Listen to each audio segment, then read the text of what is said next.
Jemaat Tuhan, opa oma, papa mama, kakak adik, dan anak-anakku semua, Salam. Pernahkah saudara menghitung dalam sehari berapa kali saudara berdoa? Dalam sehari ya, tidak usah dalam seminggu. Dalam sehari pernahkah saudara menghitung berapa kali saudara berdoa? Lebih dari 3. Ya, jawaban Mama Ince, orang Yahudi punya jam doa itu 3 kali sehari. Kalau Bapak Mama baca Daniel, di rumahnya pada lantai 2 ada ruangan yang dikhususkan yang arahnya ke bait suci. Di situ dia berdoa sehari 3 kali. Tapi ini tidak bermaksud untuk menyamakan gitu ya. Mama Ince bilang lebih dari 3.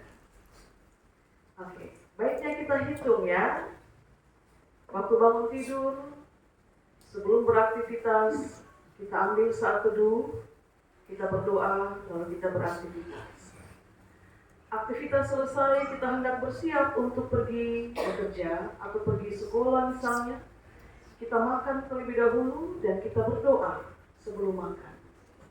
Sebelum berangkat kerja atau pergi ke sekolah, ke kampus, kita menundukkan kepala lagi dan kita berdoa minta Tuhan pimpin di perjalanan. Sampailah kita di tempat kerja, kita berdoa lagi dan kita minta terima kasih karena kita sudah tiba dengan selamat. Di kantor atau di sekolah mungkin ada satu kegiatan yang harus diselenggarakan. Sebelum kegiatan itu dimulai, kita berdoa lagi. Lalu sampai tiba jam makan siang, sebelum makan siang, kita berdoa sebelum menikmati.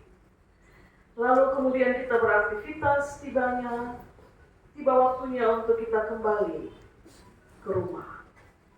Sebelum kita meninggalkan tempat kerja, kita berdoa, minta Tuhan pimpin. Sampai di rumah, kita sembahyang dan kita minta terima kasih karena sudah kembali masuk ke rumah dengan selamat. Nanti sore, ya, ada ibadah rumah tangga misalnya. Di sana kita berdoa lagi. Lalu tiba jam makan malam, sebelum makan kita sembahyang. Beraktivitas, saatnya untuk tidur, sebelum tidur kita berdoa. Sudah berapa Bapak Mama? 11. Karena Bapak Mama lihat jatuh tangan ada di situ ya. Jadi Bapak Mama langsung tebak Bapak Adam. Banyak ternyata, lebih dari 3. Ternyata kalau mau dihitung, dalam sehari itu, aktivitas doa kita banyak sekali. Itu dalam sehari. Berulang-ulang. Di berbagai tempat, di berbagai situasi, di berbagai kondisi kita berdoa. Bahkan yang kita hitung tadi, itu belum termasuk misalnya, kalau kita punya jam-jam doa khusus, yang kita ikhtiarkan, untuk pada jam-jam itu kita berdoa menaikkan ada pergumulan-pergumulan khusus kita, itu belum termasuk. Atau belum juga termasuk saat meminum obat kita berdoa, belum termasuk itu semua. Kenapa bisa sedemikian banyak aktivitas doa itu dalam satu hari, Bapak Mama? Kenapa bisa sedemikian banyak? Itu karena kita benar-benar menyadari bahwa kita tidak bisa berbuat apa-apa tanpa melibatkan Tuhan di dalamnya. Dalam kesusahan, kesenangan, dalam kelebihan, kekurangan, kita merasa berkewajiban untuk melibatkan Tuhan. Kita merasa berkewajiban Tuhan harus dihadirkan dalam berbagai situasi yang kita alami. Karena itu saat saudara bahagia, saudara berdoa mengucap syukur. Saat saudara bersedih hati, saudara berdoa minta supaya diberikan kekuatan. Atau seperti bagian syair yang dipersembahkan oleh kaum bapa. Saat saudara lemah, bahkan saat saudara takut, saudara berdoa minta diberikan kepercayaan, keberanian untuk menghadapi rasa takut. Sebab dikatakan dalam syair itu, kau beri kekuatan baru. Saat saudara berduka cita, saudara berdoa minta kekuatan dan penghiburan. Saat saudara bertemu dengan jalan buntu misalnya dalam menyelesaikan satu persoalan, saudara berdoa minta petunjuk dan jalan keluar dari Tuhan. Bahkan saudara membutuhkan kekasih pun, saudara berdoa dan memintanya dari Tuhan. Dalam segala hal, dalam segala perkara, dalam segala kerinduan, saudara mau melibatkan Tuhan di dalamnya. Dan saudara berdoa. Karena itulah, kenapa kita menyebut doa itu sebagai nafas? Kita orang Kristen, kita sering menyebut doa itu nafas kehidupan. Kalau saudara bernafas, saudara hidup. Tapi kalau saudara tidak bernafas, saudara mati. Tubuh jasmani kita ini hidup karena nafas yang kita tarik, yang kita hembuskan. Tapi rohani kita, tubuh rohani kita hidup karena doa-doa kita. Karena kita menyebut doa itu adalah nafas. Maka doa itu menjadi pertanda bahwa kerohanian kita sedang hidup.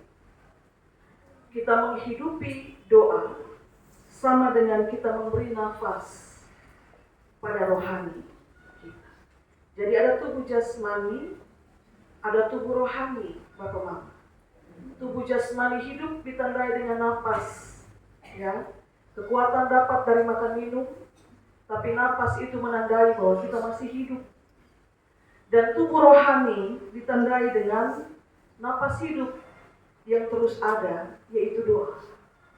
Karena itu jangan bilang doa saya hari ini terlalu banyak. Tidak, Anda sedang bernafas untuk menghidupi rohanimu. Bapak Ibu, saudara-saudari yang terkasih dalam Tuhan, jangan pernah saudara matikan doa-doamu hanya karena berbagai tekanan hidup yang datang menerpa.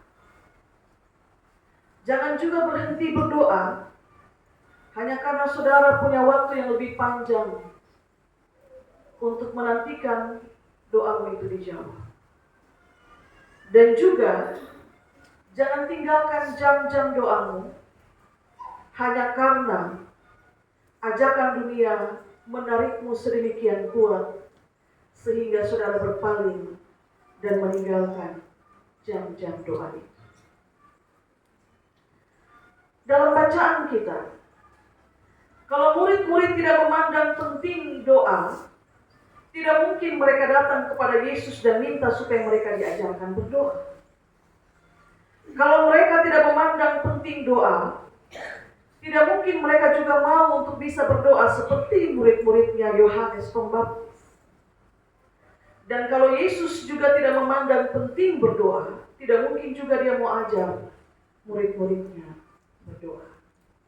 Saudara nanti lihat dalam bacaan kita, Tuhan Yesus kasih kita satu rahasia besar.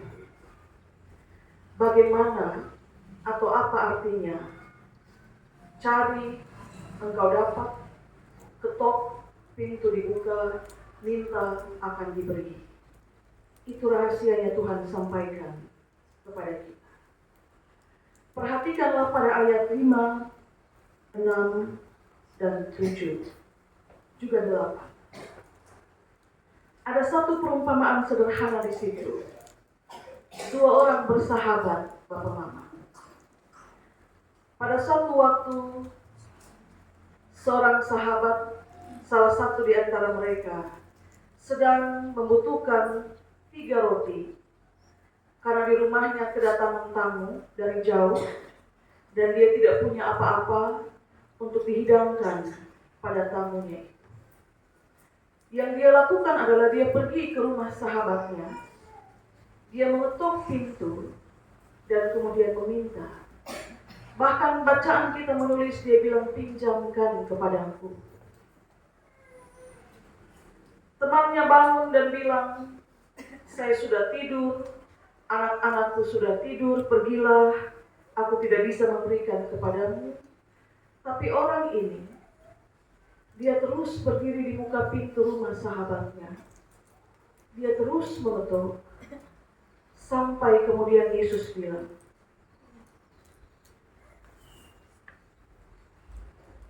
pada ayat yang ke-8, karena sikapnya yang demikian, dia akan bangun juga dan memberikan kepadanya apa yang diperlukannya. Bapak, mama, saudara-saudara, Bapak, mama tangkap apa dari perumpamaan sederhana yang Yesus sampaikan? Karena kemudian Yesus tutup dengan pernyataan, mintalah maka kamu akan mendapat, mintalah maka kamu akan diberi, ketoklah maka pintu akan dibuka, carilah maka kamu akan mendapat. Itu dimaksudkan bahwa saat engkau mengetuk pintu, maka teruslah berdiri di depan pintu rumah itu sampai pintu rumah itu dibuka.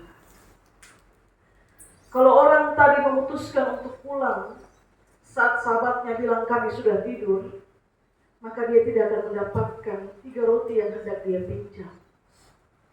Tapi justru karena dia tetap bersikeras berdiri di muka pintu rumah sahabatnya, maka pada akhirnya dia mendapatkan. Saudara harus berdoa dengan tidak jemu-jemu.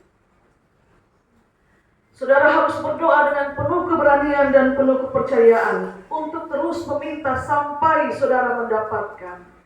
Jangan pulang sebelum pintu dibukakan. Karena itu saya bilang, jangan matikan jam-jam doamu. Karena dia menyebut dirinya sahabat. Doa-doa kita itu mengetuk pintu surga. Tempat di mana sahabat kita ada di sana. Jangan beranjak dari pintu itu sebelum dia bangun dan dia berikan apa yang kau kehendaki.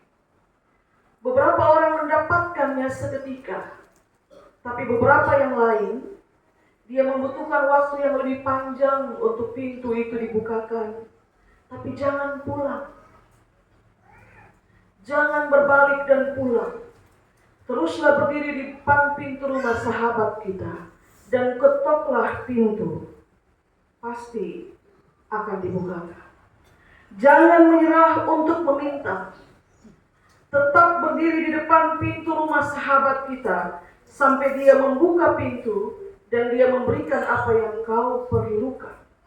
Ya, bacaan kita, sahabatnya bilang, kasih pinjam saya 3. Tapi saat pintu itu dibukakan, Yesus katakan, sahabatnya memberikan kepadanya apa yang diperlukan. Lambungkan nafas rohanimu sampai ke depan pintu surga. Ketukannya akan membangunkan sahabatmu dan mintalah. Dan jangan beranjak dari situ sampai dia memberikan kepadamu. Bapak, mama, saudara-saudari, sayangnya beberapa orang memilih untuk berbalik dan meninggalkan pintu itu. Saat ketukannya tidak kunjung dibukakan. Sayangnya beberapa orang berhenti untuk mencari saat dia berpikir, saya sudah tidak mungkin untuk menemukan lagi. Dan sayangnya beberapa orang berhenti untuk meminta saat dia berpikir bahwa apa yang saya minta tidak akan didapat. Padahal rahasia besar dari pengabulan doa kita adalah tetaplah berdiri di depan pintu surga untuk mengetuk, untuk meminta, untuk mencari. Jangan beranjak hanya karena pintu belum dibukakan. Itulah yang dimaksudkan dengan menghidupkan doa. Supaya dengan demikian saudara dapat mendoakan kehidupan. Supaya saudara bisa mendoakan kehidupanmu. Hidupkan terlebih dahulu doa-doa. Jangan berhenti. Jangan menyerah Bapak Mama. Jangan putus asa saat Anda berdoa. Ingat bahwa beberapa orang diberi waktu yang sedikit lebih panjang untuk mendapatkan apa yang dia doakan. Orang bisa menikah di umur 50 tahun. Seorang bujangan bisa menikah di umur 50 tahun. Bahkan mungkin juga 60 tahun. Itu datang dari doa-doa yang tidak pernah putus. Karena setiap orang punya musim panasnya masing-masing. Saya baca ungkapan ini Bapak Mama. Saat orang-orang sedang berkeluh kesah, saat orang-orang sedang merasa cemas, merasa khawatir, merasa takut, kepada mereka disampaikan, tenanglah, setiap orang punya musim panasnya masing-masing. Setiap orang punya musim panasnya masing-masing. Kalau ada yang menikah di umur 20 tahun, itu waktunya. Kalau ada yang nanti menikah di 60, itu waktunya. Yang datang dari dia tetap berdiri di depan pintu surga dan mengetuk pintu itu. Pinjamkan. Tapi kemudian sang pemilik rumah bilang, kuberikan kepadamu apa yang kau perlukan. Kehidupan di dunia ini banyak tantangan. Bisa jadi saat saudara minta telur, yang dunia kasih itu kalajengking. Bisa jadi saat saudara minta ikan, yang dunia kasih itu ular. Tapi sahabat kita yang nanti akan membuka pintu yang diketukkan itu, dia sudah berjanji, kalau kamu yang jahat tahu memberi pemberian yang baik kepada anak-anakmu, apalagi Bapamu yang di surga. Maka apa artinya kalau engkau minta telur, tidak akan mungkin dia kasih kalajengking. Kalau engkau minta ikan, tidak mungkin dia kasih ular. Bapak Mama, saudara-saudari yang berkasih, asalkan ingat saja satu hal, minta, cari, dan ketok. Minta, cari, ketok ini bukan 1-2 kali. Tetap berdiri di situ, tetap bertelut di situ, sampai yang kau minta, yang kau cari, yang kau harap untuk dibukakan itu diberikan kepadamu. Ketiganya mesti dilakukan dengan tidak jemu-jemu dan juga dengan tidak menyerah. Bagaimana Bapak Mama? Sehari berapa kali berdoa? Ini menggugah sebenarnya supaya Bapak Mama berefleksi. Jangan-jangan tidak sebanyak itu. Oh, jangan-jangan cuma 1 kali. Jangan-jangan cuma 2 kali. Pagi bangun dan malam mau tidur. Saya tidak bermaksud menghakimi Bapak Mama. Tapi pada bagian firman yang kita baca bersama pagi ini, sudah disampaikan, kalau sahabatmu bilang dia tidak bisa memberikan karena kami sudah tidur, jangan pulang. Tetap berdiri di depan pintu rumah. Tetap ketuk dan tetap minta. Jadi kalau cuma minta 1 kali dan pintu belum dibukakan dan balik badan pulang, bagaimana Anda bisa mendapatkan 3 roti yang hendak kau pinjam? Pulang dan refleksikan ini. Tuhan berkati kita dengan firman-Nya. Amin.